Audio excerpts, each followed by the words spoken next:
700 సంవత్సరాల క్రితం ప్రవచించిన మాటలు.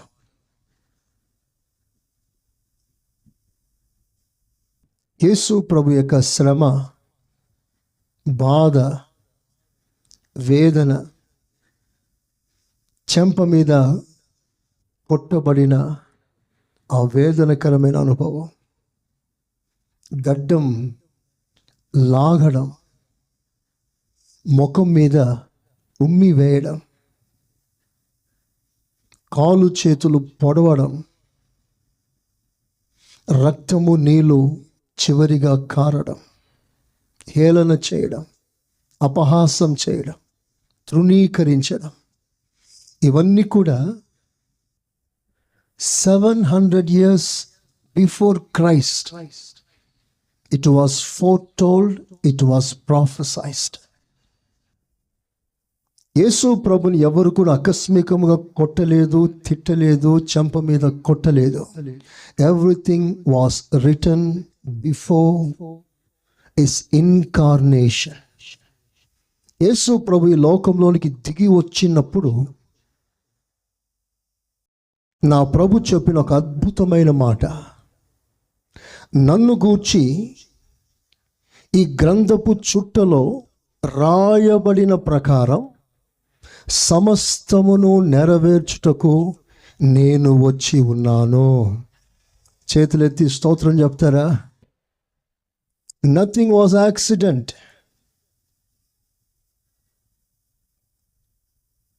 Everything was foretold. సమస్తము అతని గూర్చి రాయబడినట్లుగా జరిగింది. ఒకరోజు చెంప మీద పెటాల్మని కొట్టాడు. అప్పుడేదో వాడికి బుద్ధి పుట్టి కొట్టింది కాదు. 700 సంవత్సరాలకు ముందే ఆ మాట రాయబడింది. అవన్నీ జరుగునట్లుగా యేసయ్య తన్ను తాను అప్పగించుకున్నాడు. మనం చదువుకున్న వాక్య భాగంలో 2 సార్లు తృణీకరింపబడెను అనే మాట రాసుంటుంది. He was despised. He was despised. He was rejected. The question is, who was rejected? ఎవరయ్యా తృణీకరించబడినది? తృణీకరించింది ఎవరిని? ఒక సాధారణమైన వ్యక్తియా? కాదు. ఒక చరిత్రకారుడా? కాదు. యూదుల సంఘ పెద్దనా? కాదు. ఆ రోజున కేవలం అద్భుతాలు సూచక్రియలు చేసినందుక? కాదు. ఎవరిని తృణీకరించారో తెలుసా? భూమి ఆకాశములను సూచించిన ఒక సృష్టికర్త. ఏ నామం ఎదుట, ఏ పర్సనాలిటీ ఎదుట ప్రతి నాలుక ఒప్పుకోవాలనో, ఏ సృష్టికర్త ఎదుట, ఏ పర్సనాలిటీ ఎదుట ప్రతి మోకాలు వంగాల్లో, ప్రతి శిరస్సు వంచాల్లో ఆ వ్యక్తి తృణీకరించబడుతున్నాడు.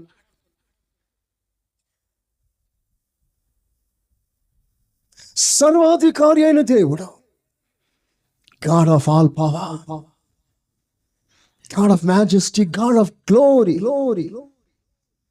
ఘనతకు పాత్రుడు, యోగ్యుడైన దేవుడు, పూజకు అర్హుడు, 10,000లో అతి కాంక్షణీయుడు, నోటి మాటతో ఎంతటి రోగినైనా బాగు చేయగల సర్వశక్తి గల దేవుడు. ఆ దేవుణ్ణి, ఆ సృష్టికర్తని ఒక సాధారణమైన మనుష్యుడు తృణీకరిస్తున్నాడు.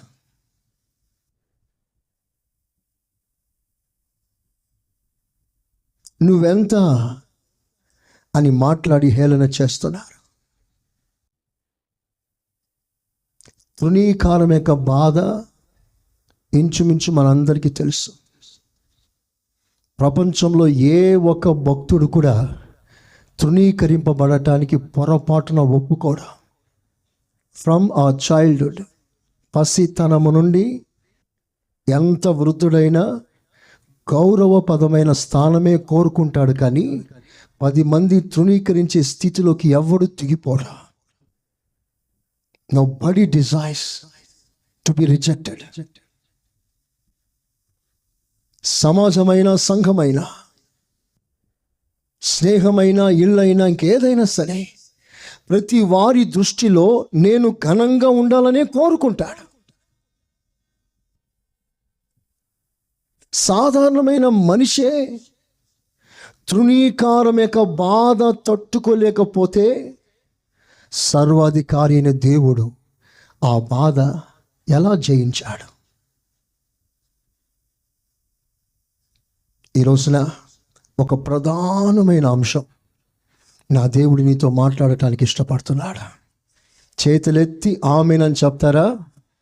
ఇంకా గట్టిగా హల్లెలూయా. తృణీకరించబడుతున్న ఆ అనుభవంలో ఆ వేదన, ఆ బాధ ఎలాంటిదో మీకు చూపిస్తాను. పీపుల్ వెన్ రిజెక్ట్ యూ, నీ స్థాయి గుర్తించి కూడా నీకు వ్యతిరేకంగా మాట్లాడి నేను తృణీకరించినప్పుడు ఆ బాధ ఎలాంటిదో మీకు చూపిస్తాను. పెద్ద పెద్ద హేమీలు, ఆత్మీయులు కూడా ఇక్కడ తట్టుకోలేరు.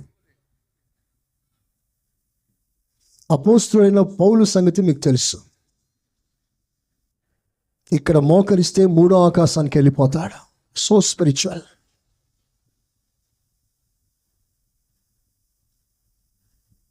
చేతి రుమాలు విసిరితే రోగులు బాగుపడిపోతారు. అతడు ఏడ్చి ప్రార్థన చేస్తే ఈ కంటి కింద అంతా నల్లగా మరకల మాదిరిగా మారిపోయింది. అంత స్పిరిచువల్. ప్రతిరోజు శరీరం నలగొట్టుకునే అనుభవం, ప్రతిరోజు యేసు ప్రభువుకు చనిపోయే సాక్ష్యం నూతన పరుచుకుంటూ ఉంటాడు. అలాంటి గొప్ప స్పిరిచువల్ జైంట్ ఒక మాట అన్నాడండి ఒకరోజు. షాకింగ్. ఎలా చెప్పాడో ఆ మాట మనకు అర్థం కాదు.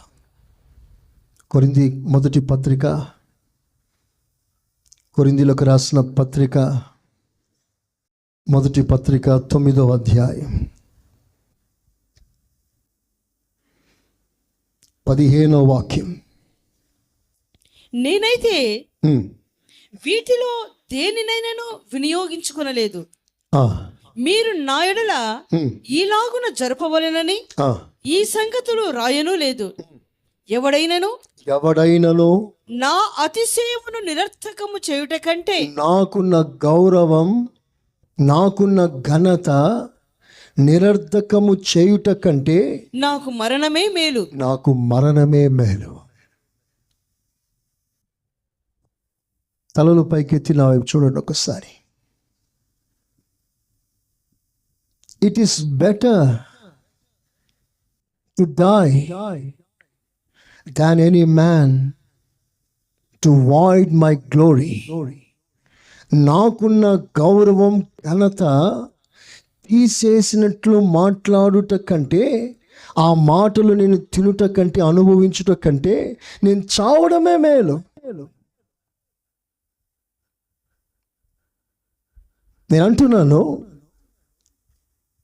రిజెక్షన్ యొక్క పెయిన్ ఎంత భయంకరమైనదో పౌలు గారి నోట దేవుడు పలికిస్తున్నాడు. So horrible. ఎవరు తట్టుకోలేరు ఆ బాధ. నీకు దగ్గరగా ఉన్నవారు వెంటనే నీ ముఖం తిప్పుకొని నిన్ను పో అన్నట్లుగా మాట్లాడితే, నేను రిజెక్ట్ చేస్తే మనం తట్టుకోలేం.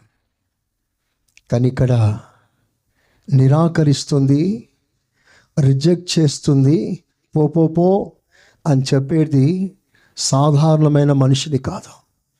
ఒక రాజులకు రాజుగా తన్ను తాను తగ్గించుకొని ఈ లోకంలో ఒక మనిషిగా అవతరించిన ఒక అవతారానికి కలుగుతున్న బాధ, రిజెక్షన్. యేసు ప్రభు ఆ రిజెక్షన్ ఎలా జయించాడు? ఈ రోజున మనందరికీ మాదిరి మన ప్రభు అయిన యేసు క్రీస్తు. ఇలాంటి అనుభవంలో నువ్వు వెలుచున్నప్పుడు, ఇలాంటి తృణీకరించబడిన బాధ, వేదన నిన్ను తాకినప్పుడు, తట్టినప్పుడు, పలువురు నిన్ను బైపాస్ చేసినప్పుడు, నిన్ను చిన్న చూపు చూసినప్పుడు, నువ్వు అవసరం లేదు అన్నప్పుడు, నిన్ను పనికిరాని వాని వల్ల చూసినప్పుడు, ఆ బాధను ఎలా తట్టుకోవాలి? అది యేసు ప్రభులోంచి మనం నేర్చుకుందాం. నా ప్రభు అయిన యేసు క్రీస్తు జీవితంలో కూడా అనేక సార్లు ప్రభుని తృణీకరించారు. ఆ తృణీకరింపబడిన సందర్భాల్లో ప్రభు దాన్ని ఎలా డీల్ చేశాడు? పెద్దలు పడిపోయినారు ఇక్కడ. అహం ఒప్పుకోదు. వారిలో ఉన్న ప్రెస్టీజియస్ ఎక్స్పీరియన్స్ ఏవి కూడా సమ్మతించదు. నేనేంటి, నా స్థాయి ఏంటి, నన్ను నువ్వు కాదనడం ఏంటి, నన్ను నువ్వు పక్కన పెట్టడం ఏంటి అని శరీర స్వభావం వెంటనే బయటకు వస్తుంది. అలాంటి సందర్భాల్లో ఎంతో ఆత్మీయులు శరీరులుగా ప్రవర్తించిన సందర్భాలు ఎన్నో ఉన్నాయి. కనుక ఈ రోజున అలాంటి సిచ్యువేషన్లో నువ్వు ఎలా జయించాలి? యేసు ప్రభులోంచి మనం నేర్చుకుందాం. 3 ఎగ్జాంపుల్స్ మీకు ఇస్తాను. చదవండి, అందరూ బైబిల్ తీయండి, పరిశుద్ధ గ్రంథాన్ని తేటగా జాగ్రత్తగా చూడండి. లూకా సువార్త 23వ అధ్యాయం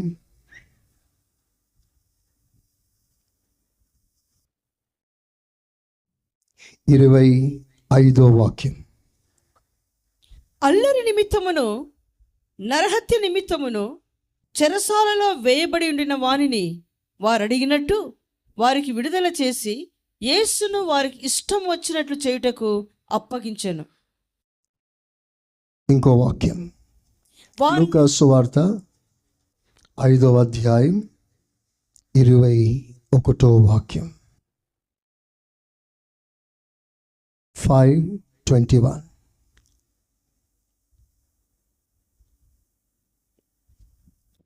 శాస్త్రులు పరిసయ్యులు దేవదూషణ చేయుచున్న ఇతడెవడు? దేవదూషణ చేయుచున్న ఇతడు ఎవడు? దేవుడు ఒక్కడే తప్ప మరి ఎవడు పాపములు క్షమించగలడు? ఆలోచించుకొనసాగిరి. ఒకసారి తలలు పైకెత్తండి, మీకు కొన్ని విషయాలు చెప్తాను. The first rejection, they despised his authority. ప్రభుకున్న ఆ అధికారాన్ని ప్రజలు తృణీకరించారు. ఒక వ్యక్తిని బాగు చేసినప్పుడు, బాగు చేసిన ఆ సందర్భాన్ని ప్రశ్నిస్తూ, ఈయనెవడు, ఈయనెందుకు అలా చేయాలి? ఒక పాపిని క్షమించినప్పుడు పాపములను క్షమించటానికి ఇతడెవడు? Who gave him this authority? అంటే యేసు క్రీస్తులో ఉన్న ఆ అధికారాన్ని వాళ్ళు తృణీకరించారు. ఎవరు యేసు క్రీస్తు? ఆయన శాసిస్తే తుఫాను, పొంగుతున్న తుఫాను ఒక్క మాటలో అణిగిపోతుంది. చపలు కొట్టి గమనిపరుస్తారా? సో పవర్, ఆకాశమందును భూమి అందును నాకు సర్వ అధికారం ఇవ్వబడింది. మాట పంపించి రోగులను స్వస్థపరుస్తాడు. చనిపోయిన లాజర్ని 4 దినములు అయిన తర్వాత, లాజర్ బయటికి రా, ఒక్క మాట. జీవాధిపతి అయిన యేసులోంచి బయలు వెళ్ళిన జీవం కలిగిన మాట మృతదేహంగా పడి కంపు వాసన కొడుతున్న దేహంలో ఆ జీవం కలిగిన వాక్యం ప్రవేశించగా మరణం నిరర్థకం చేసి అతనిలో జీవమును పెట్టి అతని శవాన్ని మరలా జీవము కలిగిన మనిషిగా మార్చి బ్రతికించి బయటికి తేగలిగిన జీవం కలిగిన మాట యేసయ్యది. He has power even over death. మరణం మీద కూడా అధికారం కలిగిన వాడు యేసు. రోగంపై అధికారం కలిగిన వాడు యేసు. పాపంపై అధికారం కలిగిన వాడు యేసు. ప్రకృతిపై అధికారం కలిగిన వాడు యేసు. సర్వ అధికారులపై అధికారం కలిగిన వాడు యేసు. సర్వ మానవాళిపై అధికారం కలిగిన వాడు యేసు. చేతులెత్తి స్తోత్రం చెప్తారా? అలాంటి అధికారం కలిగిన యేసయ్య యొక్క అధికారాన్ని ప్రశ్నిస్తున్నారు. మీకు మాట గుర్తు చేస్తాను. మన అధికారాన్ని ప్రశ్నించినప్పుడు, మన స్థాయిని ప్రజలు అర్థం చేసుకోకుండా తృణీకరించినప్పుడు ఆ బాధ ఎలా ఉంటుందో భక్తుల అనుభవం నుంచి కొన్ని మాటలు మీకు జ్ఞాపకం చేస్తాను. మనందరికీ తల్లి షారా, ఎ వర్చుయస్ ఉమన్, సుబుద్ధి కలిగిన స్త్రీ, మనందరికీ తల్లి లాంటిది. ముఖాముఖిగా దేవుని దర్శనం పొందిన తల్లి. కానీ ఒకరోజు తన గర్భం పండక, తన దాసి గర్భం పండినప్పుడు గర్భవతి అయిన హాగర్ సారాని ఒకరోజు చిన్న చూపు చూసింది. కొంచెం హేళనగా మాట్లాడింది. తట్టుకోలేకపోయింది షారా. ఆ రోజు షారా విరుచుకుపడి అన్న మాటలేంటో తెలుసా? ముందు దీన్ని బయటికి పంపించు. అబ్రహామా, ముందు దీన్ని బయటికి పంపించు. ఉంటే అదైనా ఉండాలి, లేకపోతే నేనైనా ఉండాలి. ఒక ఆత్మీయురాలు మాట్లాడే మాట నాది. That is the pain of rejection. ఒకరోజు హామాన్ అధిపతిగా ఉన్న, అధికారంలో ఉన్నాడు. అతడు వస్తే అందరూ సాష్టాంగపడి నమస్కారం చేస్తారు. అందరూ అతనికి భయపడతారు. అందరూ అతన్ని గౌరవిస్తారు. ఒకరోజు మొర్దెకై అనే ఒక భక్తుడు అతనికి సాష్టాంగ నమస్కారం చేయలేదు. అది యూదుల పని కాదు. మనుషులు ఎదుట అలా వంగిపోవడం యూదునికి దేవుడు సెలవు ఇవ్వలేదు. మనుషుల ముఖస్థుతి కొరకు బ్రతికేవాడు కాదు మొర్దెకై. ప్రజలు ఏమనుకున్నా సరే, నేను దేవుని యొక్క నియమం నిబంధన క్రింద ఉంటాను, దానివల్ల ఎంత బాధ అయినా భరిస్తాను అన్న స్టాండర్డ్లో భక్తి సాగిస్తున్నాడు మొర్దెకై. ఎవరేమనుకున్నా పర్వాలేదు, నా స్టాండర్డ్ నాది, నేను నేర్చుకున్న బోధ నేను అనుసరిస్తాను అని తల వంచలేదు. అతని వలన తనకు గౌరవం కలగలేదని ఒక్క చిన్న తప్పిదం వలన గుండెల్లో ఎంతో బాధపడ్డాడు హామాన్. ఆ బాధ తట్టుకోలేక దాని విషయమై ఆలోచన చేసి టోటల్ యూదుల వంశంని చంపాలనుకున్నాడు.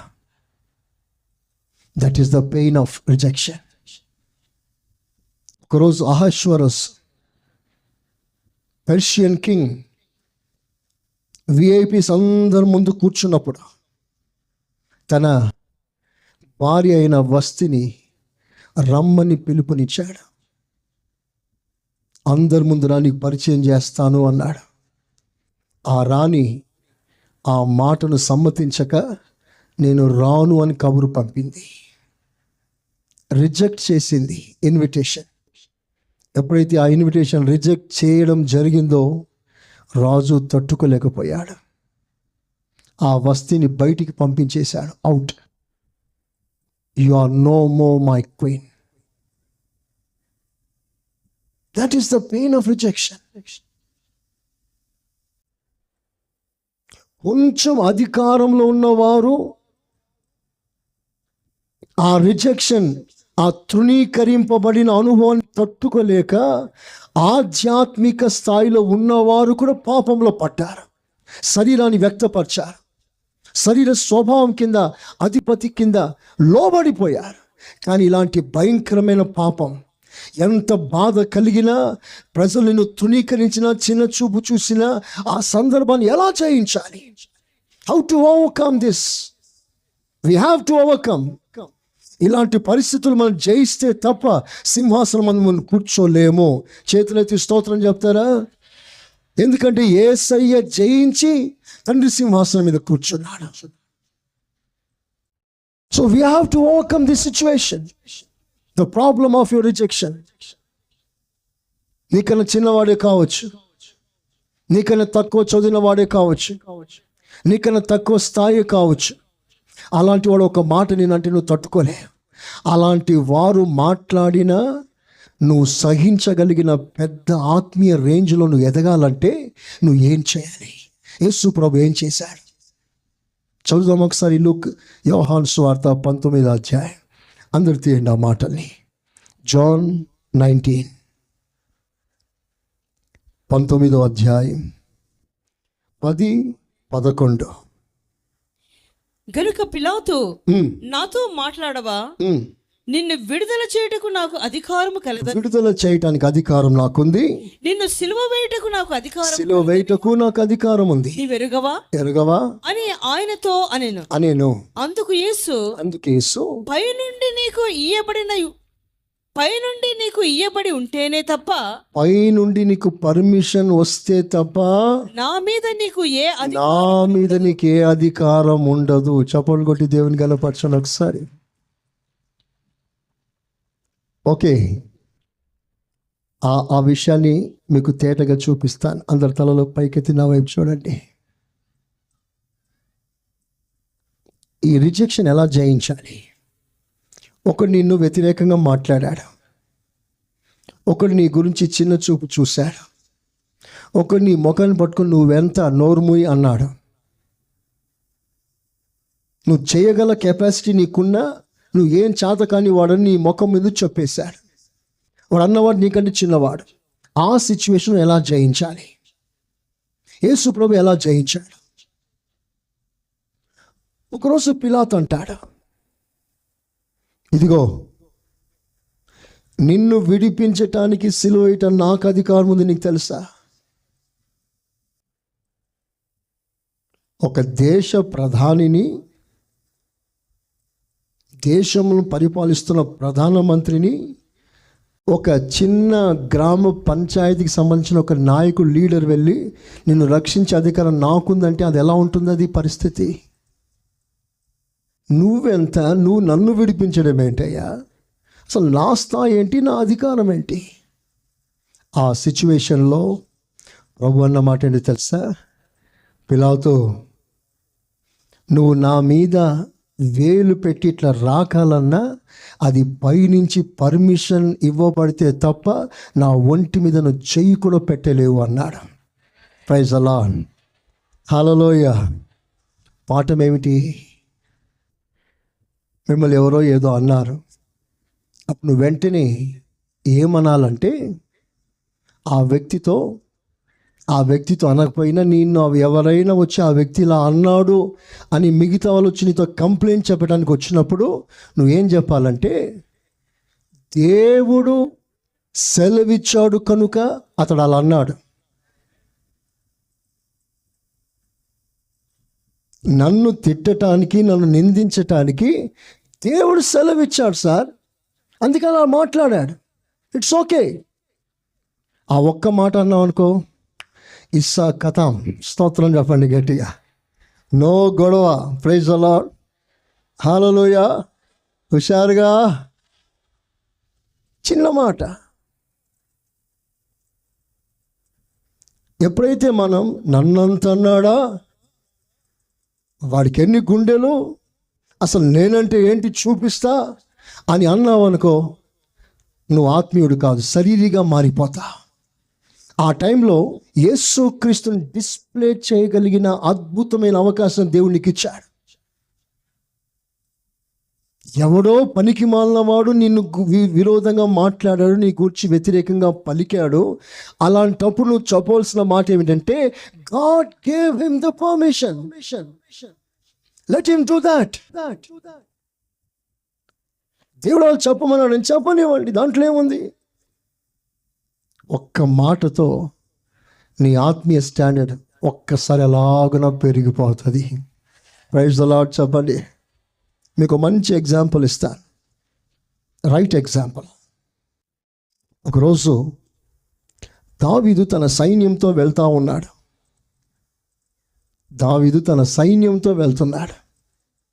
రోడ్డు పక్కన ఒక పనికి మాలిన వాడి పేరు షిమి. చెప్పండి అందరూ, షిమి. వాడు రాళ్ళు ఇన్ని పట్టుకొని దావీదును కొడుతూ వచ్చాడట. ఒక్కసారి కొట్టిన సందర్భం కాదండి, కొడుతూ వచ్చాడట. ఎంత దూరం వచ్చాడో మనకు తెలియదు. మరి రాళ్ళు కొడుతున్నప్పుడు దావీదు ఎలా మౌనంగా ఉన్నాడు? దావీదు ఒంటరిగా ఉన్నాడా? కత్తి దూయగలిగిన బలవంతులతో ఉన్నాడు. రే ఎవడు రావాడు, ఒక్క చూపు చూడండి అంటే వాడి మెడకాయ మీద తలకాయ ఉండదు. స్తోత్రం. ఆ స్థాయిలో ఉన్నాడండి దావీదు. రాళ్ళు కొట్టుకుంటూ వెళ్తుంటే తల వంచుకొని నడుచుకుంటూ వెళ్ళిపోతున్నాడండి. వా, ఒకసారి చేతులెత్తి యేసయ్యా స్తోత్రం అనండి. చెప్పండి గట్టిగా. తర్వాత ఏమన్నాడో తెలుసా? పో, చి నువ్వు ఒక మనిషివేనా పో. అసలు ఆ మాట ఎంత అసహ్యించుకుంటున్నాడు. గుండె లోతులోంచి అసహ్యం వ్యక్తపరుస్తూ ఒక మనుషుడేమైనా పో బయటికి అని మాట్లాడుతున్నాడు. తర్వాత శాపాలు పెడుతున్నాడు. నువ్వు శపించబడతావు, నువ్వు పాడైపోతావు. అన్నిటికీ మౌనంగా దావీదు నడుస్తూ ఉన్నాడు. What a great resemblance of Christ in Old Testament. Is it not a great lesson for us? నోరుంది కదా అని మాట్లాడడం కాదా, మనసుంది కదా అని చెప్పి ఏది పడితే మాట్లాడడం కాదా. You must be an model and example in every incident. ఇదే ఆత్మీయులు నేర్చుకోవాల్సిన గొప్ప పాఠం. ఎవరో ఒక్క మాట అంటే ఉలికి పడడం కాదు, నువ్వు తగ్గించుకొని పడి ఉండాలి. అది యేసయ్య కృప. అది చేతులెత్తి స్తోత్రం అనండి గట్టిగా. గొడవకి కాలు దువ్వద్దు, వెంటనే కోపానికి రేగవద్దు, శరీర స్వభావానికి అవకాశం ఇవ్వకండి, సైతాను పండుగ చేసుకునే సందర్భాలు కల్పించకండి, పరలోకమంతా దుఃఖపడే పరిస్థితి నిన్ను బట్టి రానివ్వకు. మౌనంగా ఓర్చుకోవాల్సిన సందర్భం అది. శపిస్తున్నాడు, మట్టి ముఖం మీద కొడుతున్నాడు. గొప్ప మిస్టేక్ ఏంటంటే సౌలుని దావీదే చంపాడు అనుకుంటున్నాడు ఈయన షిమి. అపార్థానికి గురి అయిపోయాడు దావీదు. సౌలు మరణానికి తనకే సంబంధం లేదు, కానీ వాడు నిన్ను బట్టే చచ్చిపోయాడు అనుకుంటున్నాడు. అప్పుడు వెంటనే దావీదు పక్కన ఉన్న బలవంతుడు ఏమన్నాడో తెలుసా? చచ్చిన కుక్క వంటి వీడవడండి నిన్ను గూర్చి మాట్లాడటానికి, నా రాజు అయినా గనుడవైనా నిన్ను గూర్చి ఇంత చెడ్డగా మాట్లాడటానికి వీడవడు. Just give me a permission, one word is enough. ఒక్క మాట సెలవివ్వయ్యా, వాని సంగతి నేను చూసుకుంటా. అప్పుడు దావీదు అంటాడు, ఏమన్నాడో చదువుదామా? సమూయేలు 2వ పుస్తకం. అందరూ ఆ మాట తీయాల్సిందిగా మనవి చేస్తున్నాను. సమూయేలు 2వ పుస్తకం 16వ అధ్యాయం 5 నుండి కొన్ని మాటలు చదువుతారా? రాజైన దావీదు బహూరీము దాపునకు వచ్చినప్పుడు సౌలు కుటుంబీకుడగు గెరా కుమారుడైన సిమి అను ఒకడు అతడి నుండి బయలుదేరి వచ్చెను. అతడు వెంట నడుచుచు దావీదును శపించుచు, జనులందరూ బలాఢ్యులందరూ దావీదు ఇరుపార్శ్వమున ఉండగా రాజైన దావీదు మీదను అతని సేవకులందరి మీదను రాళ్ళు రువ్వుచూ వచ్చెను. రాళ్ళు రువ్వుచూ వచ్చిన మాట చూసారండి? రాళ్ళు రువ్వేను అని రాస్తుందా, రువ్వుచూ వచ్చినని రాస్తుందా? వచ్చెను అంటే ఇట్స్ నాట్ వన్ టైం జరిగింది కాదు ఇది. రాళ్ళు కొడుతూ వెంబడిస్తున్నాడు, హేళన చేస్తూ వెంబడిస్తున్నాడు, శపిస్తూ వెంబడిస్తున్నాడు, లేనిపోని మాటలు దావీదు మీద పలుకుతూ వెంబడిస్తున్నాడు. దావీదు ఒంటరి వాడేం కాదు, ఒకవేళ దావీదు పక్షంలో సైన్యం లేకపోయినా దావీదు ఒక్కడు వాని సంగతి చూడగలడు. అడవిలో ఎలుగుబంటిని చంపిన వానికి, సింహాన్ని చంపిన వానికి వాడేం పెద్ద లెక్కన? ఒక్క రాయితో ఆయుధం లేకుండా గోలియాతును పడగొట్టిన దావీదుకి వాడు లెక్కన? వాడు అన్ని మాట్లాడుతుంటే మౌనంగా ఎందుకున్నాడు? చదువుదా. ఈ షిమి నరహంతకుడా, ఉమ్, దుర్మార్గుడా, ఉమ్, చీపో ఉమ్, నీ వేలవలనని ఆ, నీవు వెళ్ళగొట్టిన సౌలు ఇంటి వారి హత్యను ఉమ్, యెహోవా నీ మీదకి రప్పించి ఉమ్, యెహోవా నీ కుమారుడైన అబ్షాలోము చేతికి రాజ్యమును అప్పగించి ఉన్నాడు. ఉమ్, నీవు నరహంతకుడవు గనుకనే ఉమ్. నీ మోసములో నీవు చిక్కుబడి ఉన్నావని చెప్పి రాజును శపింపగా, చూసారా, ఆ మరణానికి దావీదుకి ఏమైనా సంబంధం ఉందా? అపార్థం చేసుకున్నాడండి. It was mistaken. చదవండి. సెరూయా కుమారుడైన అభిషై ఈ చచ్చిన కుక్క నా ఏలిన వాడువును రాజువునగు నిన్ను శపింపనేలా నీ చిత్తమైతే నీవు సెలవిస్తే నేను వానిని చేరబోయి వాని తల ఛేదించి వచ్చేదనను. వా, షబాష్. నా విషయం నీకు అంత రోషం ఉందా? నన్ను గూర్చి నన్ను ఒక మాట అంటే తట్టుకోలేక వాడిని చంపాలన్నంత వైరాగ్యం నా మీద పెంచుకున్నావా? షబాష్ అన్నాడా? చదవండి. అందుకు రాజు సెరూయా కుమారులారా మీకును నాకును ఏం పొందు? ఒక మాట వినండి. అక్కడ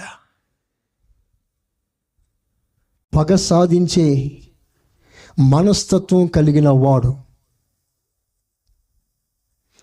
ఒక మాట అని అనక మునిపే చంపాలని తెగించిన వాడు సెరూయా కుమారుడు దావీదంట, నీకు నాకు సంబంధం ఏంటి? నేను ఈ రోజున ఈ స్థితిలో ఉండటానికి ఒక కారణం ఉంది. రాబోయే తరానికి I'm the example. So I have to suffer this. నేను మాదిరిగా ఉండాలంటే నా శరీరం వ్యక్తపరచకూడదు. నాకెంత బాధ అయినా I have to demonstrate only spirituality from మీ. నా ద్వారా ప్రజలు ఏమైనా నేర్చుకోవాలని నేను ఆశపడుతున్నానా? నా ప్రసంగం మాత్రమే కాకుండా నా సాక్ష్యం, నా అనుభవం, నా ప్రవర్తన మీ ముందు ఒక పాఠంగా ఉండాలని నేను ఆశపడితే నా శరీరాన్ని వ్యక్తపరచకూడదు. నాట్ ఓన్లీ మీలో ఎవరైనా సరే, నిన్ను బట్టి నీ ఇంటి వారు, నిన్ను బట్టి సంఘం, నిన్ను బట్టి నీ ఇరుగు పొరుగు వారు ఏమైనా నేర్చుకోవాలని ఆశపడుతున్నావా? Do you want to be an example? ఒక మాదిరిగా ఉండాలని ఆశపడుతున్నావా? మాదిరి జీవితం చేయాలని కోరుకుంటున్నావా? ఇలాంటి సమయంలో మౌనంగా ఉండడమే ఉత్తమం. చేతులెత్తి యేసయ్యకి స్తోత్రం చెప్తావా? చెప్దామా గట్టిగా? హల్లెలూయా. దావీదు మౌనంగా ఉంటున్నాడు. నీకు నాకేం సంబంధం? పగకి నాకు సంబంధం లేదు, శరీర వైరాగ్యానికి నాకు సంబంధం లేదు, కోపం ఆవేశం నాకు సంబంధం లేదు. నోరు మూసేయ్ అని చెప్పి వానిని శపించనివ్వండి సార్, వదిలిపెట్టండి వాళ్ళని. దావీదును శపించమని యెహోవా వాడికి సెలవిచ్చెను. చప్పలు కొడతారు ఒకసారి గట్టిగా. హల్లెలూయా. మనస్ఫూర్తిగా కొట్టి దేవుని గణపరచండి. ఇంకా గట్టిగా హల్లెలూయా. చప్పలు గట్టిగా, ఇంకా గట్టిగా. దేశమే తెలియదా నీకు, కోపమే రాధా నీకు, దేశమే తెలియదా నీకు,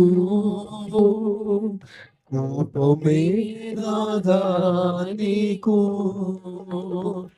ప్రేమయోచుటే నీ గుణమా, తలవచుటే నీ చిత్తమా, ప్రేమయోచుటే నీ గుణమా, తలవచుటే నీ చిత్తమా, దేశమే తెలియదా నీకు, కోపమే రాధా నీకు, ద్వేషమే తెలియదా నీకు, కోపమే రాదా నీకు. ఎంత అద్భుతమైన సాక్ష్యం. సరియా కుమారులారా, మీరు మౌనంగా ఉండండి. నన్ను శపించమని దేవుడు సెలవిచ్చాడు. Let him curse. వాడిని శపించనివ్వండి, వదిలిపెట్టండి వాడిని. యెహోవా సెలవాయెను. ఈ ఒక్క మాటను చెప్పగలిగితే చివరి శ్వాస వరకు నీ ఇంట్లో, నీ వీధిలో, సంఘంలో నీ వలన ఎన్నడూ సమస్య రాదు. చేతులెత్తి ఆమెన్ అంటారా? ఆమెన్. అహం ఒప్పుకొని సందర్భాల్లో ముక్కలైపోతాయి. అది కుటుంబమైనా సంఘమైనా. నేను మీకు మాదిరిగా ఉన్నాను. I'm the example. నేను కేవలం ప్రసంగాలు చేసి ముందు నిలబడట్లేదు. గత 25 సంవత్సరాలను ఎంత సహిస్తున్నాను, ఎంత భరిస్తున్నాను, ఎన్ని విషయాల్లో నేను ఓపిక కలిగి ఉన్నానో దానికి మీరే సాక్షులు.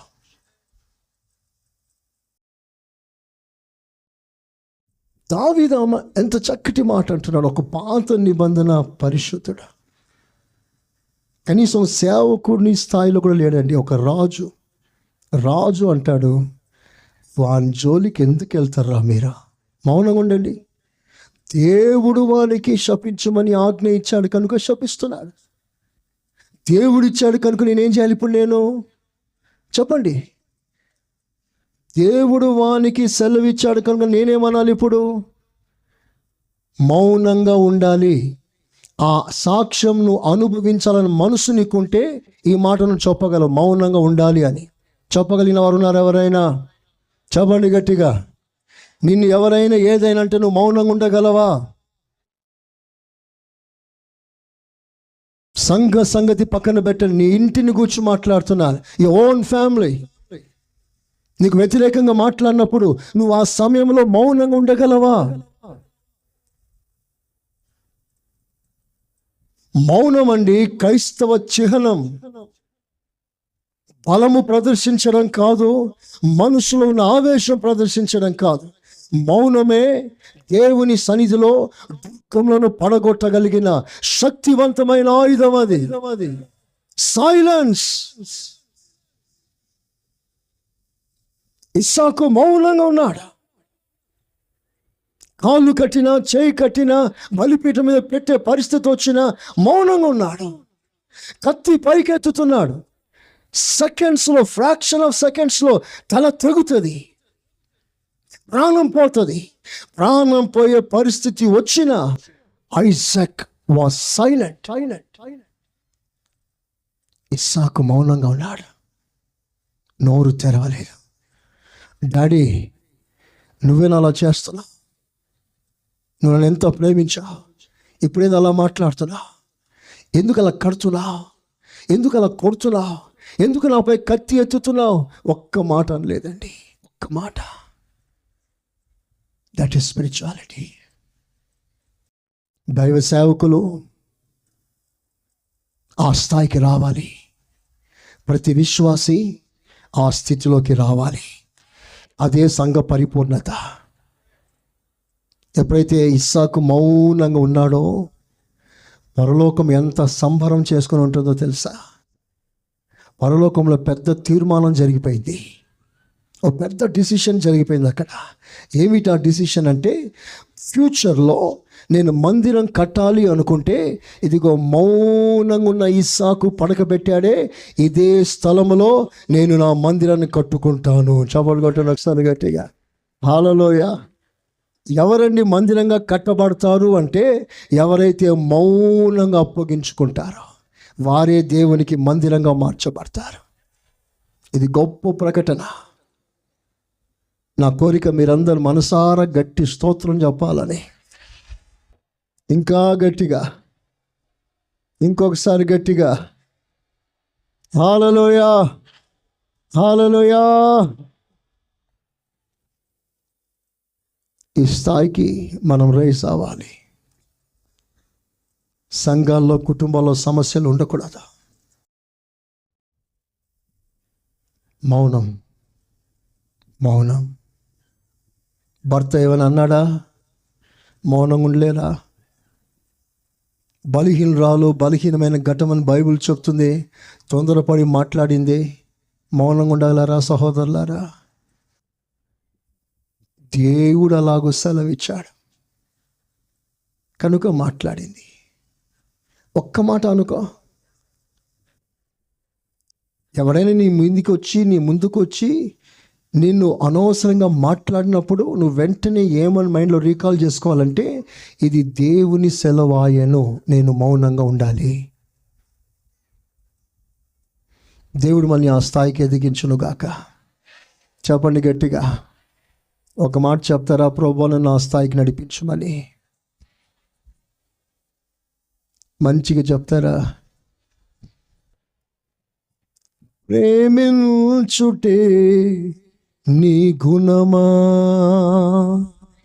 తలవంచుటే నీ చిత్తమా. ప్రేమించుటే నీ గుణమా, తలవంచుటే నీ చిత్తమా. దేశమే తెలియదా నీకు,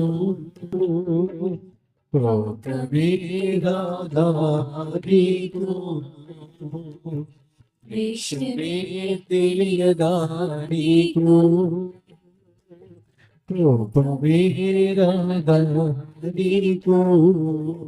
ఆమేన్.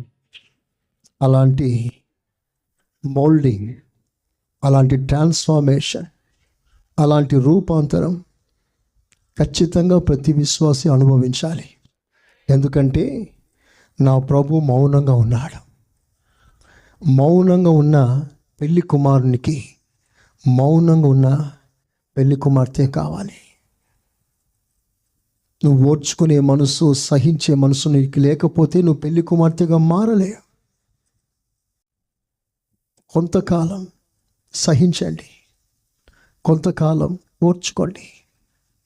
ఎవరైనా మీ మీద వ్యతిరేకంగా మాట్లాడినా, వ్యతిరేకంగా క్రియ చేసినా, దేవుడు అతనికి సెలవిచ్చాడని ఆ అద్భుతమైన పాట మనసులో పెట్టుకొని మౌనంగా ఉండిపోండి.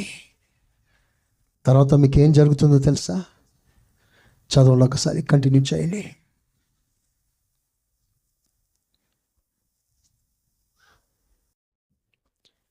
శామ్యూయల్ 2వ పుస్తకం 16వ అధ్యాయం. దావీదును శపింపమని యెహోవా వానికి సెలవీయగా, నీవు ఈలాగున ఎందుకు చేయుచున్నావని ఆక్షేపణ చేయగలవాడెవడని చెప్పి అభిషేక్తోను తన సేవకులందరితోనూ పలికినదేమనగా, నా కడుపున పుట్టిన నా కుమారుడే నా ప్రాణము తీయచుండగా ఈ బెన్యామీనుడు ఈ ప్రకారము చేయుట ఏమి ఆశ్చర్యము. వాని జోలి మానుడే, యెహోవా వానికి సెలవిచ్చి ఉన్నాడు. యెహోవా వానికి సెలవిచ్చాడు కనుక వానిని శపింపనీయుడి, వానిని శపించనివ్వండి. యెహోవా నా శ్రమను లక్ష్య పెట్టినేమో. యెహోవా నాకు కలిగిన బాధ, వాడు తిట్టడం వలన, నన్ను నిందించడం వలన, వాడు నన్ను శపించడం వలన నా గుండె ముక్కలైపోతుంది, బాధ కలుగుతుంది. ఈ బాధ నా దేవుడు లక్ష్య పెడతాడు. వాడు పలికిన శాపమునకు బదులుగా యెహోవా నాకు మేలు చేస్తాడు. చప్పట్లు కొట్టి దేవుని గణపరచండి గట్టిగా. యేసయ్యా స్తోత్రం. సహించడంలో ఉన్న ఆశీర్వాదం. వాడు ఏదో అన్నాడని నువ్వు విరుచుకుపడ్డావు అనుకో, ఆ టైంలో నీకు రావాల్సిన ఆశీర్వాదాలన్నీ ఒక్కసారి ఆగిపోతాయి. నా మాట అందరు వింటున్నారా? If you lose your patience, నీ సహనాన్ని, ఓర్పును నశించిపోయి పోగొట్టుకొని నీవు కూడా ఒక అన్యుని వలె విరుచుకొని పడ్డావనుకో, ఆ సమయంలో నీ కొరకు దాచి ఉంచిన ఆశీర్వాదాలన్నీ నువ్వు పోగొట్టుకుంటా. అట్ ద సేమ్ టైం ఎవరు ఏదైనా ఏమన్నా నువ్వు మౌనంగా ఓపికగా నువ్వు సహించగలిగితే, వాడు పలికిన ప్రతి శాపం, ప్రతి కీడుకు బదులుగా నా దేవుడు నీకు మేలు చేస్తాడు. హల్లెలూయా. ఇదే మన పిలుపు. మేలు చేయాలి, ఓపికతో సహించాలి.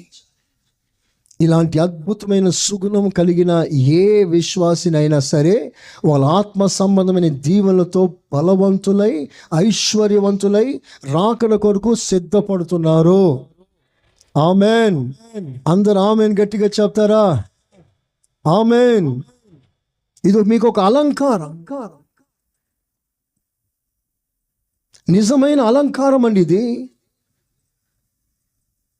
వెలుపటి అలంకరణ కాదు.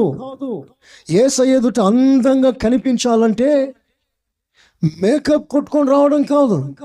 ఏమిటయ్యా యేసయ్యను ఆకర్షించే సౌందర్యం? చదువుతారా మాట?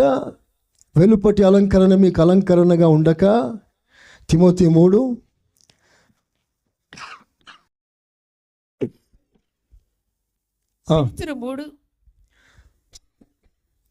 పేతురు మొదటి పత్రిక 3వ అధ్యాయం 4వ వచనం. 3వ అధ్యాయం 4వ వాక్యం.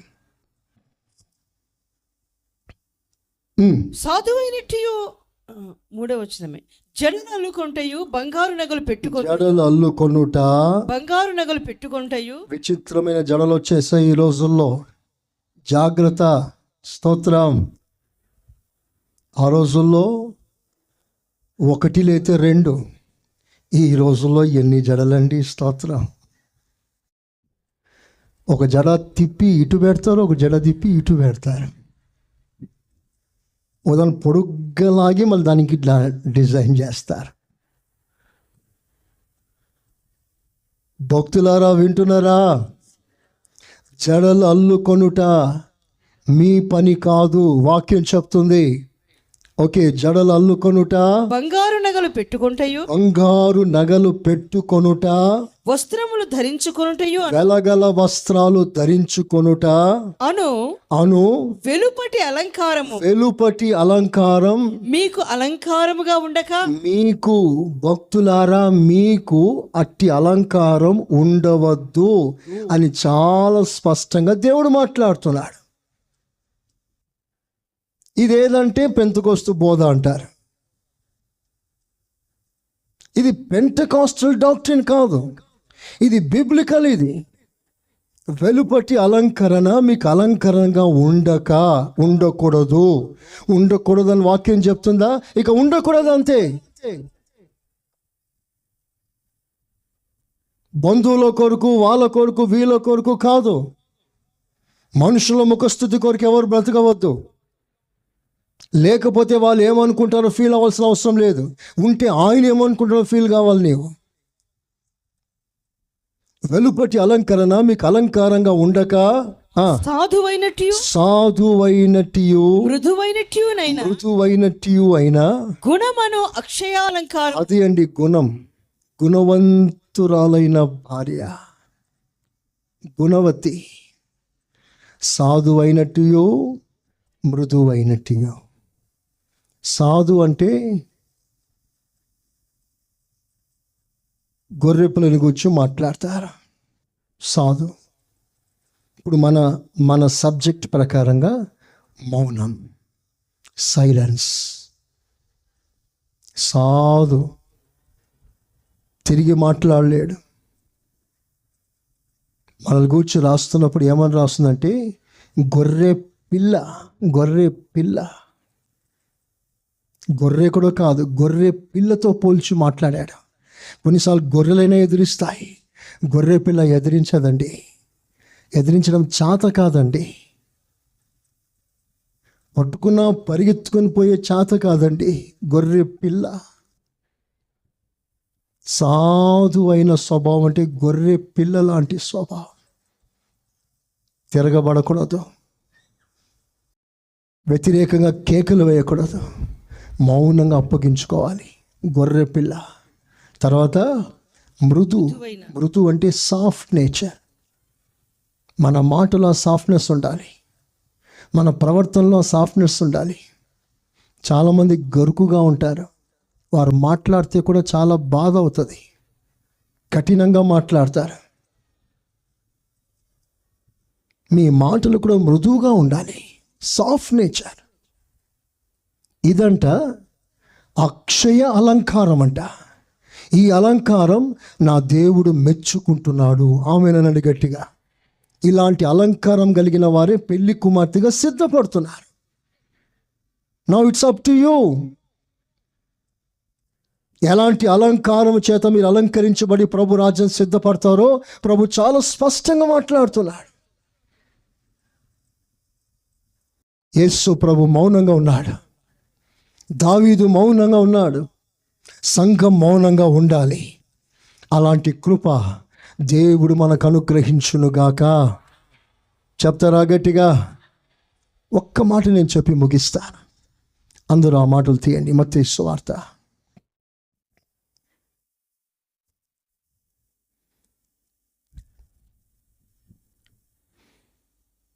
12వ అధ్యాయం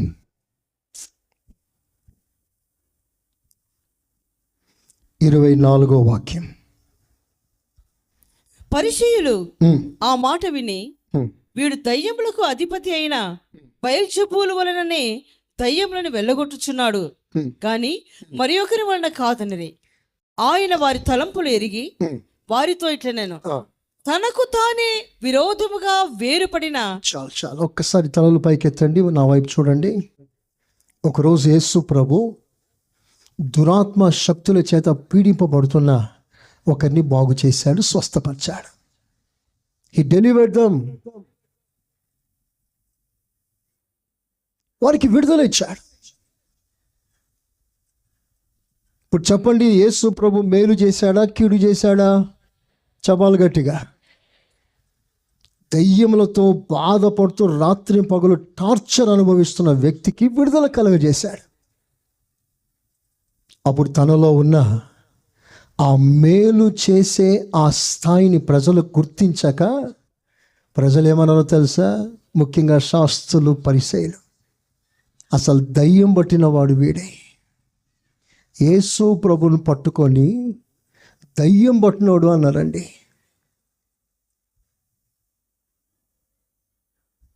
They despised the spirit of doing good to the people. ప్రజలకు మేలు చేయగలిగిన ఆ స్థాయి స్వభావాన్ని ప్రజలు తృణీకరించారు.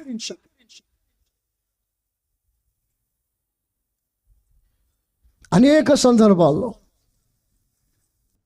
ఒక సందర్భంలో ఒక వ్యక్తిని బాగు చేస్తే, సరే చాలా కాలం నుంచి బాధపడుతున్నాడు కదా, బాగుపడ్డాడు కదా, అదే చాలా అనుకుంటున్నారా? ఈరోజు విశ్రాంతి రోజు, ఈరోజు ఎందుకు నువ్వు బాగు చేశా?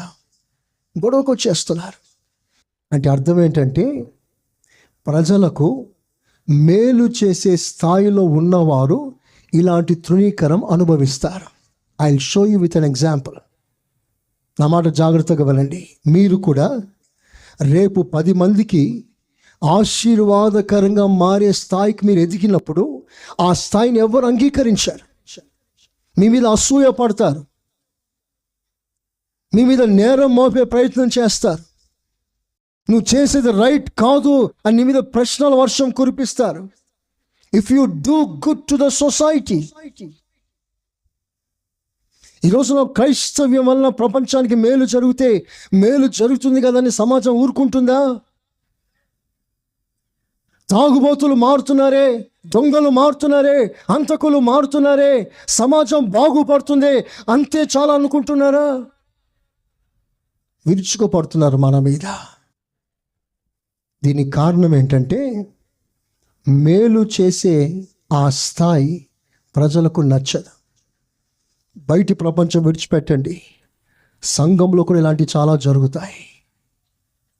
ఒక వ్యక్తి మేలు చేస్తున్నాడు అనుకోండి, మేలు చేసినప్పుడు స్టాండర్డ్ పెరుగుతుంది అనుకోండి, అప్పుడు ప్రక్కన ఉన్నవాడు ఏమనుకుంటాడో తెలుసా? ఇతను ఇలాగే వెళ్తే పాస్టర్కి దగ్గర అయిపోతాడు. స్తోత్రం. పాస్టర్కి దగ్గర అయిపోతాడు, మంచి సాక్ష్యం కొట్టేస్తాడు. మనమే పిచ్చోళ్ళ మాదిరిగా ఉంటాం. ఒకరోజు అలాగే పాకిస్తాన్లో బ్రాంచ్లో జరిగిన సంఘటన మీకు చెప్తాను. స్తోత్రం. పాకిస్తాన్లో జరిగిన సంఘటన మీకు చెప్తాను. ఒక సహోదరు ఇలాగే మేలు చేస్తూ ఉన్నాడు. సంఘానికి అనేక రకాలుగా మేలు చేస్తాడు. మేలు చేసినప్పుడు మరొకడు మేలు చేయలేని వాడు ఎలాగైనా వీని ఆటంకపరిచే ప్రయత్నం చేశాడు. ఎందుకంటే ఇలా మేలు చేస్తూ ఉంటే ఇతడు సంఘంలో ఒక మంచి సాక్ష్యం వచ్చేస్తుంది, మేము తక్కువైపోతాం అని చెప్పి ఎలాగైనా అతన్ని పడగొట్టాలి, అతను ఆటంకపరచాలి అని చెప్పి, నువ్వు ఒక్కడవే సంఘంలో ఉన్నావా, మేము ఎంతమంది లేమా, ఒక 10 మందిని ఆలోచన చేసి చేయకూడదా అని లేని పోని మాటలు చెప్పేశాడట. బాధపడిపోయి మూల కొరుక్కున్నాడు. నేను ఇంత మంచి కార్యక్రమాలు చేసినా నన్ను పట్టించుకోలేదు, నా మీద నేరాలు వచ్చినాయి, నిందలు వచ్చాయి అని మూల కొరిగిపోయాడు. లేపే ప్రయత్నం ఎంత చేసినా లేవటానికి వీలు కాలేదు. ప్రజల తృణీకారం అంతగా వ్యక్తిని కృంగతీసేసింది. He was totally upset. ఈ సిచ్యువేషన్ ఎలాగూ జయించాలి? అపోస్తుల కార్యాలు 10వ అధ్యాయం 38వ వాక్యం ఒకసారి అందరూ చదవండి. అపోస్తుల కార్యాలు 10:38. అదేదనగా దేవుడు నజరేయుడైన యేసును పరిశుద్ధాత్మతోను శక్తితోను అభిషేకించను అన్నదే. దేవుడు ఆయనకు తోడై ఉండెను కనుక ఆయన మేలు చేయుచు. చాలా మాట, మేలు చేయుచు. అందరూ ఆ మాట అనండి, మేలు చేయుచు. మళ్ళీ చెప్పండి ఆ మాట, మేలు చేయుచు. అంటే వన్ టైం కాదు ఇది. ఒక మాట చెప్తాను వినండి. నువ్వు దేవుని కొరకు ఏదైనా చేయాలనుకున్నావా, దేవుని మహిమ కొరకు ఏదైనా మేలు చేయాలనుకున్నావా, సంఘ క్షేమం కొరకు ఏదైనా చేయాలనుకున్నావా, అలా చేసినప్పుడు నీకు ఎదురు దెబ్బ తగిలిందా, అలా చేస్తున్నప్పుడు నీకు రకరకాల మాటలు వినిపించి నేను ఒత్తేయాలని అనుకుంటున్నారా? నువ్వు చేయవలసిన మాట ఏంటో తెలుసా? చేయవలసిన పని ఏంటంటే, ఎన్ని వచ్చినా, ఎన్ని రకాల ఇబ్బందులు వచ్చినా, ఎన్ని రకాల ఒత్తిడులు వచ్చినా ఎవరి వైపు నువ్వు లక్ష్య పెట్టవద్దు. నువ్వు మేలు చేయుట మానవద్దు. అందరూ ఆమేనంటారా? యేసు ప్రభు ఎలా చేశాడు? అందరికీ మేలు చేశాడు. చేసినప్పుడు ఏం జరిగింది అక్కడ? అందరూ వచ్చి రకరకాలుగా ప్రభుని మాట్లాడారు. ఒక దయ్యాన్ని వెళ్ళగొడితే వీనికే పెద్ద దయ్యం పట్టింది అన్నారు. సర్లే, ఏదో నేను దయ్యాన్ని వెళ్ళగొడితే నాకే దయ్యం పట్టింది అన్నారు, నేను ఎందుకు వెళ్ళాలి అక్కడ అని మౌనంగా ఉండిపోయాడా? చెప్పండి.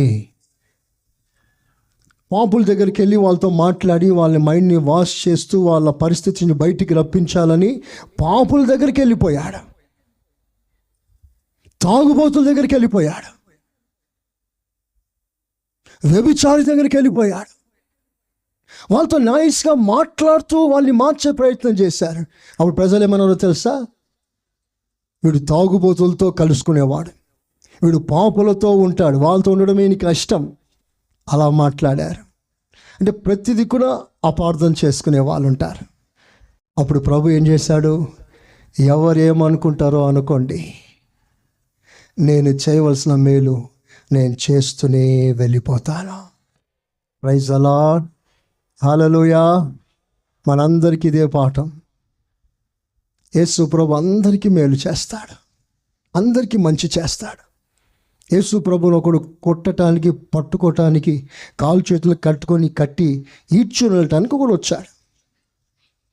నువ్వేనా యేసు? నేనే. చేయి చాపు. చేయి చాపితే అంత కట్టేస్తా ఉన్నాడు. గొలుసులతో కట్టి లాక్కెళ్ళే ప్రయత్నం చేస్తుంటే పేతురికి మహాకోపం వచ్చేసింది. కత్తి తీసుకొని ఒకటేస్తే చెవు ఊడి కింద పడింది. వాడి పేరు మలుకు. షబ్బాష్ పేతురు అన్నాడు ఆ ప్రభును. ఏమన్నాడు? నా మీద నీకు ఎంతో ప్రేమ, బలి చేసావు పేతురుని మెచ్చుకున్నాడా? లే. వెంటనే ఆ చెవు అలా చేతిలో తీసి అలా చెవు తెగిన ప్రాంతంలో చెవు అలా పెడితే చక్కగా అతుక్కుపోయింది. స్తోత్రం చెప్పండి గట్టిగా. ఆపరేషన్ చేశాడా? కుట్లు వేసాడా? నో కుట్లు, నో ఆపరేషన్.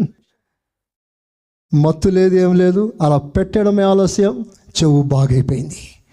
కీడు చేయడానికి వచ్చిన వానికి యేసయ్య మేలు చేశాడా లేదా? చెప్పాలి గట్టిగా, గట్టిగా చెప్పాలి. ఇప్పుడు మన పిలుపు ఏంటి? మన పిలుపు చదవండి. పేతురు చదవండి. బైబుల్ క్విజ్ వాక్యం చదవమ్మా. పేతురు మొదటి పేతురు 2వ అధ్యాయం 20వ వచనం. తప్పిదమునకై దెబ్బలు తిరిగినప్పుడు మీరు సహించడం మీకేం ఫలము? తప్పు చేసి శిక్ష పొందితే దాంట్లో ఏంటి మేలు? మేలు చేసి బాధపడ్డప్పుడు మీరు సహించిన ఎడల అప్పుడు మీరు సహించాలి. అది దేవునికి హితమగును. నేను ఇంత మేలు చేస్తే నన్ను అర్థం చేసుకోలేదని మూల కూర్చోవడం కాదు.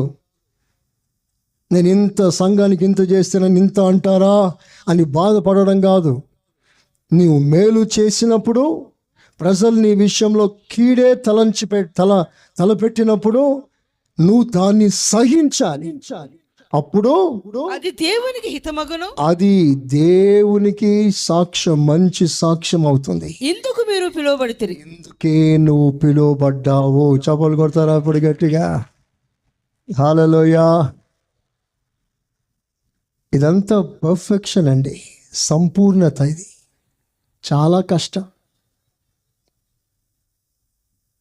చాలా కష్టం. కానీ దీన్ని అనుభవించడానికి సమర్పణ కృపను అడుక్కున్నావు అనుకో, నీకన్నా భక్తుడు ప్రపంచంలోకి ఎవడు ఉండడు. అహం ఒప్పుకోదు. ఈ మాట వింటున్నప్పుడు కూడా ఎక్కడో మన మనస్సాక్షి ఎక్కడికో వెళ్ళిపోతుంది. నా మీద అదో రకంగా ఆలోచన చేస్తూ ఉంటారు. వినండి, ఇలాంటి మాటలు వినండి. ఇది ప్రభు మాటలు. ఎందుకొరికే మీరు పిలువబడ్డారు? నువ్వు మేలు చేయాలనుకున్నావు, నీకు కీడే జరుగుతుంది. ఎంత మంచి చేస్తామనుకుంటే అంత చెడే జరిగితే మానుకోవద్దు. మేలే చేయి. ఇందుకే నువ్వు పిలువబడ్డావు, మేలు చేసి కీడు అనుభవించడం. మనమంతా నిండుగా పండిన ఫలము వంటి చెట్ల వంటి వారు. మనం చెట్లు ఫలములతో నిండిన చెట్ల వంటి వారు. మనం ఎవడు రాయిగొట్టినాక పండిస్తుంది ఆ చెట్టు. ఎవడు రాయిగొట్టినా ఏమనుకోదు. నిండు పండు నీలో ఉంటే రాళ్ళ వర్షం తప్పకుండా పడతాయి. పడ్డప్పుడు లెక్క చేయకు. నిన్ను కొట్టిన ప్రతి వానికి ఒక పండు ఇచ్చేసాయి. స్తోత్రం చెప్పు గట్టిగా. చెప్తారా గట్టిగా? హల్లెలూయా. ఇలాంటి ఉన్నత సాక్ష్యం మనకు కావాలి. హల్లెలూయా. మేలు చేసే ఆ స్థాయి మనకు రావాలి. ఇలాంటి కృప మనం పొందుకుందామా? అందరం పొందుకుందామా? ఈ శ్రమలు, ఈ సిలువ, ఈ అద్భుతమైన ఈ ప్రభు సహించిన విధానం, ఇవన్నీ ధ్యానించడం కాదు. వాటిని ధ్యానించి తలపోసి ఇంత బాధపడ్డవా యేసయ్యా అని ఏడవడం కాదు. ప్రభు ముందే చెప్పాడు, నా కోసం ఏడవకండి అని. అంటే ఈ 40 రోజుల్లో నన్ను గూర్చి తలంచి ఏడవకండి, నాలా మారాలని మీరు ఏడవండి అన్నాడు. దేవునికి స్తోత్రం. కనుక ఈ 2 విషయాలు చాలా ఉన్నాయి. 2 విషయాలతో నేను ముగిస్తున్నాను. నువ్వు నేర్చుకున్న పాఠం ఏమిటంటే, despise of your authority. నీ స్థాయిని ప్రజలు గుర్తించకుండా నిన్ను తృణీకరించినప్పుడు ఆ స్థితిని నువ్వు ఎలా జయించాలి? ప్రభువే వానికి ఆ మాట అనమన్నాడు కనుక అతడు అన్నాడు. అతనేం తప్పు లేదులే, పోనీలే, దేవుడు అతని నోరిచ్చాడు అననిలే అని ఒక చిన్న తలంపుతో పెద్ద సమస్యను ఎదుర్కోగలవు, జయించగలవు. ఈ పాఠం ఈరోజున మంచిగా మనసులో రాసేసుకోండి. ఇక మీదట నీ కుటుంబంలో కానీ ఇంకెక్కడైనా సరే నేను ఎవరైనా ఏదన్నారా పంచాయతీ పెట్టవద్దు, గొడవలకి రేగవద్దు. వెంటనే ప్రభు వాడికి ఆ మాట ఇచ్చాడు, అలా సెలవిచ్చాడు. ఇది దేవుని వాక్యం. దేవుడు ఎలా చేయమన్నాడేమో, కనుక నేను మౌనంగా సహించడమే ఉత్తమం అని నోరు తెరవకుండా మౌనంగా నువ్వు సహించగలవా? ఆ కృప అడుకో ఒకసారి. అందరు చేతులు పైకెత్తుతారా?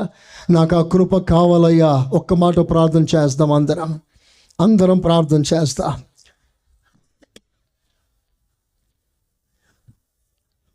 యథార్థంగా చేస్తారా? ఆ కృప మనకు చాలా కావాలండి, చాలా కావాలి.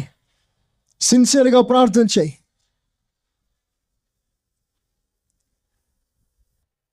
హృదయపు లోతులోంచి ప్రార్థన చేయమాట. నేను ఒక్క మాట అంటే పడలేనయ్యా, ఒక్క మాట తట్టుకోలేనయ్యా, చిన్న చూపు నేను తట్టుకోలేనయ్యా, ఇలాంటి అన్ని సహించే కృప నాకు కావాలయ్యా. అడగండి, అందరూ అడగండి. ఎస్,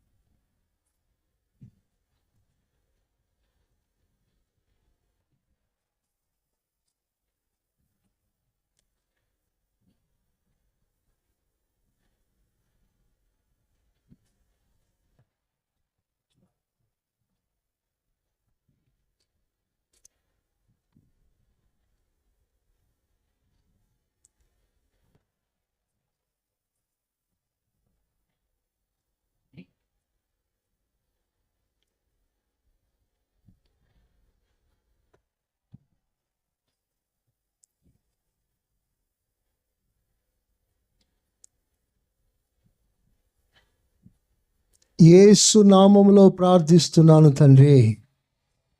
అలాగే మేలు చేయుట యందు విసుకోవద్దు అని బైబిల్ సెలవిస్తుంది.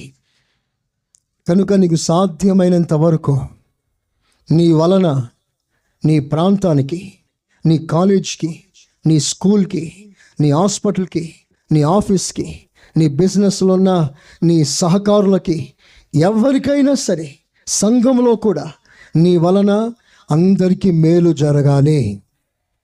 నేను మేలు చేసేవానిగా మారాలి. కీడు చేసేవారికి కూడా మేలు చేసే స్థాయి నాకు రావాలి. అలాంటి కృప నాకు కావాలని అడుగుదాం. ఒక మాట అందరం కలిసి, అందరూ నోరు తెరిచి అడుగుతారా? Yes, yes lord, yes lord,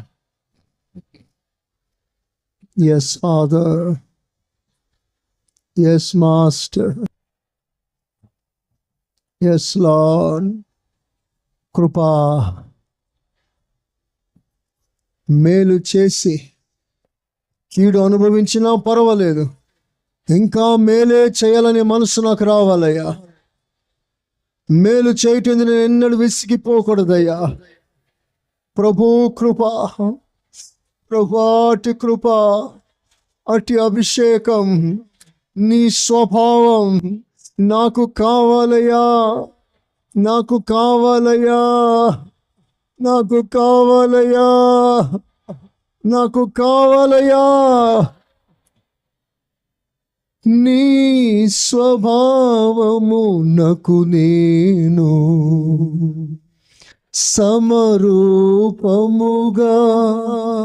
మారాలని, నీ స్వభావమునకు నేను ప్రతిరూపముగా మారాలని నాలో ఆశ కలిగినది. నన్ను ఫాలో చేయి. నీవేనై